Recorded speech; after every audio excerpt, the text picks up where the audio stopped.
Hello friends, हमारे channel पे आपका स्वागत है। तो हमारे चैनल से जुड़े रहने के लिए हमारे चैनल को सब्सक्राइब करें और साथ में ही बेल आइकन भी जरूर दबाएं ताकि जब भी मैं कोई डिज़ाइन अपलोड करूं तो आप उसे मिस ना कर पाएँ। तो दोस्तों, आज की वीडियो में मैं आपको इस टाइप का गेट की पट्टी बना के बताने वाली हूँ जिसमें मैंने मोती का यूज़ किया है। तो आप देख सकते हैं किस तरह से यूज़ हुआ है। आप इस वीडियो को इन तक देखिएगा तो फिर आप आसानी से इस डिज़ाइन को समझ पाइएगा। तो चलिए वीडियो अब स्टार्ट करते हैं कि ये डिज़ाइन कैसे बना है। तो दोस्तों, मैंने पहले से ये एक स्टेप बना लिया है और ये बहुत ही सिंपल है क्योंकि हमें 25 या 20 चैन पे बनाना होता है और पहली पट्टी तो आप आसानी से बना सकते हैं। तो अब हम दूसरा स्टेप सीखते हैं। सेम यही स्टेप्स आपको टोटल गेट पट्टी में यूज़ करना है। तो मैंने साइड में 5 फंदा लिया है, तो हम पहले 5 फंदा लेंगे। और दोस्तों, पहले ही मैंने इसमें सुई की मदद से या फिर आप क्रूश की मदद से मोती को उनमें डाल लेंगे। एक ही बार में हम जितना यूज़ करना चाहते हैं हम उतना डालेंगे क्योंकि गांठ नहीं पड़ना चाहिए, इसलिए हम एक बार में टोटल डालेंगे जितना हमें गुड़िया का इसमें जो है मोती यूज़ करना है उतना। तो हमें 5 फंदा बना लेना है।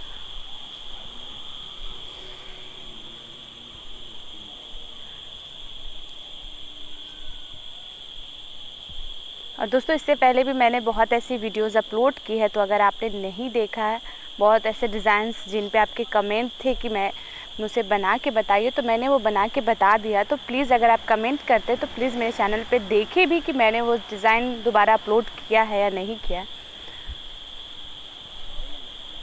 और अगर आप मेरे चैनल को देखते हैं तो प्लीज़ मेरे चैनल को सब्सक्राइब कीजिएगा ताकि मैं और भी आप लोग के लिए अच्छे से वीडियोज़ बनाऊँ और मेरा हौसला बढ़े। देखिए, इस तरह से हमें मोती ले लेना है और क्रूस हमें निकाल के और इस तरह से फंदा फंसा के हमें मोती से निकाल लेना है इस तरह से। अब हमें क्या करना है, हमें फंदा जहाँ है सेम उसी के सामने से हमें एक फंदा निकाल लेना है। उसके बाद हमें 3 चैन ले लेना है। 3 चैन लेने के बाद हमें एक मोती वापस लाना है और हमें क्रूश निकाल लेना है। पहले हम मोती में क्रूश को डालेंगे।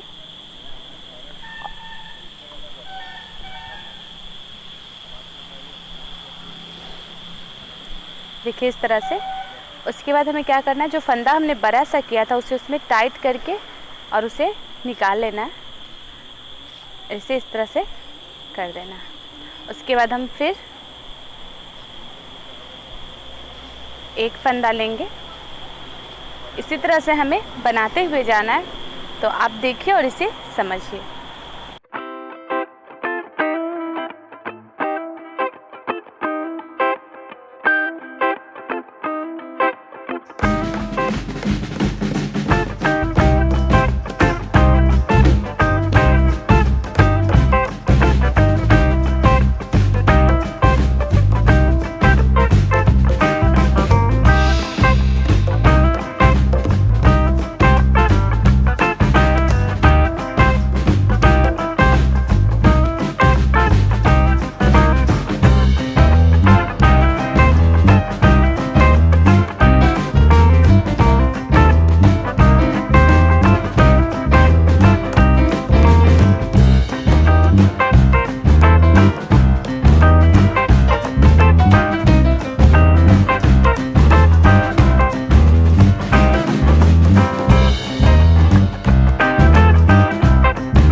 दोस्तों आपने देख लिया होगा, मैंने इतना स्टेप्स आपको बना के बता दिया है, तो आप आसानी से इसकी मदद से आप आगे का स्टेप जो है वो कंप्लीट करके आप जितनी बड़ी पट्टी बनाना चाहते हो आप उतनी बड़ी पट्टी बना सकते हैं। मैंने बस इसमें थोड़ा सा हिंट्स दिया, आप इसको बड़ा साइज़ बना के आप अपने हिसाब से पट्टी का यूज़ कर सकते हैं। तो दोस्तों कैसा लगा हमारा वीडियो कमेंट्स बॉक्स में ज़रूर बताइएगा। फिर मिलते हैं नेक्स्ट वीडियो में नए डिज़ाइन के साथ। तब तक थैंक्स फॉर